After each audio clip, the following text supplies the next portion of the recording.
ಇನ್ನು ಮಂಗಳೂರಿಗೆ ಭೇಟಿ ನೀಡಿದ್ದ ಮುಖ್ಯಮಂತ್ರಿ ಬಸವರಾಜ ಬೊಮ್ಮಾಯಿ ಅವರು ಮಂಗಳೂರಿನ ಬೀದಿ ಬದಿ ವ್ಯಾಪಾರಿಗಳ ಅಹವಾಲನ್ನು ಆಲಿಸಿ ಮನವಿಯನ್ನ ಸ್ವೀಕಾರ ಮಾಡಿದರು.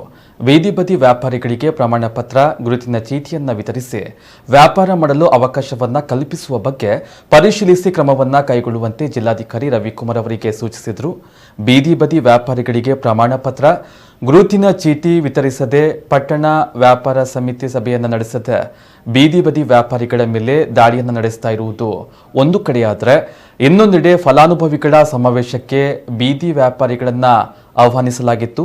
ಬೀದಿ ವ್ಯಾಪಾರಿಗಳ ಅಹವಾಲು ಆಲಿಸಲು ಅವಕಾಶ ನೀಡಬೇಕೆಂದು ಬೀದಿ ಬದಿ ವ್ಯಾಪಾರಿಗಳ ಸಂಘವು ಜಿಲ್ಲಾಧಿಕಾರಿಗಳಿಗೆ ಮನವಿಯನ್ನು ಸಲ್ಲಿಸಿದ್ದು, ಅವಕಾಶ ಸಿಗದೇ ಇದ್ದಲ್ಲಿ ಪ್ರತಿಭಟನೆ ನಡೆಸಲು ದಕ್ಷಿಣ ಕನ್ನಡ ಜಿಲ್ಲಾ ಬೀದಿ ಬದಿ ವ್ಯಾಪಾರಸ್ಥರ ಶ್ರೇಯಾಭಿವೃದ್ಧಿ ಸಂಘ ತೀರ್ಮಾನವನ್ನು ಮಾಡಿತ್ತು. ಆದರೆ ಕೊನೆಯ ಗಳಿಗೆಯಲ್ಲಿ ಮುಖ್ಯಮಂತ್ರಿ ಭೇಟಿಗೆ ಅವಕಾಶ ಲಭಿಸಿತ್ತು. ಅದರಂತೆ ಸಂಘದ ಮುಖಂಡರಾದ ಬಿಕೆ ಇಮ್ತಿಯಾಜ್ ಮತ್ತು ಸುನಿಲ್ ಕುಮಾರ್ ಬಜ್ಜಲ ನೇತೃತ್ವದ ನಿಯೋಗವು ಮುಖ್ಯಮಂತ್ರಿಯವರನ್ನ ಭೇಟಿ ಮಾಡಿ ಮನವಿಯನ್ನ ಅರ್ಪಿಸಿತು.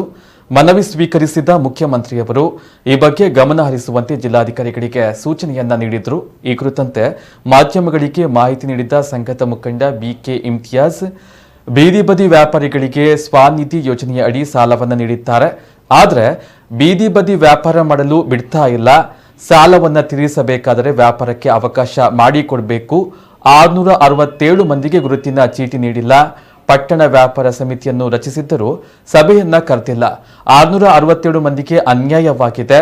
ಆಹಾರ ತರಬೇತಿ ಕಾರ್ಯಕ್ರಮವನ್ನ ಒಂದು ದಿನಕ್ಕೆ ಮೊಟಕುಗೊಳಿಸಲಾಗಿದ್ದು, ಅದನ್ನ ಮತ್ತೆ ಆರಂಭಿಸಬೇಕು.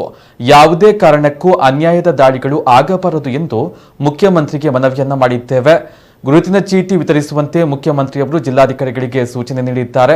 ನಮ್ಮ ಮನವಿ ಸ್ವೀಕರಿಸಿದ ಮುಖ್ಯಮಂತ್ರಿಯವರಿಗೆ ಧನ್ಯವಾದವನ್ನ ಸಲ್ಲಿಸುತ್ತೇವೆ ಎಂದು ತಿಳಿಸಿದರು. ಬೀದಿ ಬದಿ ವ್ಯಾಪಾರಿಗಳನ್ನು ಕೂಡ ಇವತ್ತು ಫಲಾನುಭವಿಗಳಾಗಿ ಕರೆದಿದ್ದಾರೆ. ಬೀದಿ ಬದಿ ವ್ಯಾಪಾರಿಗಳಿಗೆ ಸ್ವನಿಧಿ ಯೋಜನೆಯಲ್ಲಿ ಸಾಲವನ್ನು ಕೊಟ್ಟಿದ್ದರು. ಆದರೆ ಇಲ್ಲಿ ಏನಾಗಿದೆ ಅಂತ ಹೇಳಿದ ಪರಿಸ್ಥಿತಿ, ಸಾಲವನ್ನು ಕೊಟ್ಟಿದ್ದಾರೆ, ಬಟ್ ಸಾಲ ತೀರಿಸಬೇಕಾಗಿ ಅದು ವ್ಯಾಪಾರ ಮಾಡಬೇಕು. ವ್ಯಾಪಾರ ಮಾಡಲಿಕ್ಕೆ ಅವಕಾಶ ಸಿಗಬೇಕು.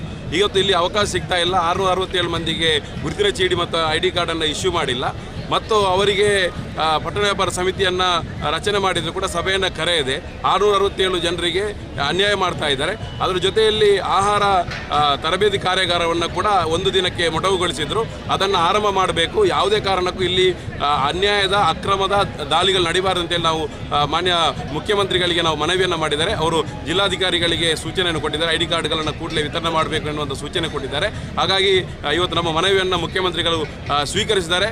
ನಮಗೆ ಖಂಡಿತವಾಗಿ ನಾವು ಈಗಾಗಲೇ ಹೋರಾಟದಲ್ಲಿದ್ದೇವೆ. ಮುಖ್ಯಮಂತ್ರಿಗಳು ಇವತ್ತು ನಮ್ಮ ಮನವಿ ಅಹವಾಲನ್ನು ಸ್ವೀಕಾರ ಮಾಡಿದ್ದಾರೆ. ಅದಕ್ಕಾಗಿ ಮುಖ್ಯಮಂತ್ರಿಗಳಿಗೆ ನಾವು ಅಭಿನಂದನೆಯನ್ನು ಸಲ್ಲಿಸ್ತೇವೆ. ಹಾಗಾಗಿ ಕೂಡಲೇ ಮುಖ್ಯಮಂತ್ರಿಗಳ ಸೂಚನೆಯಂತೆ ಜಿಲ್ಲಾಧಿಕಾರಿಗಳು ನಮ್ಮ ಎಲ್ಲ ಬೇಡಿಕೆಗಳನ್ನು ಈಡೇರಿಸಿಕೆಗೆ ಈ ಕ್ರಮವನ್ನು ಕೈಗೊಳ್ಳಬೇಕು ಅಂತ ಈ ಸಂದರ್ಭದಲ್ಲಿ ಒತ್ತಾಯ ಮಾಡ್ತೀವಿ.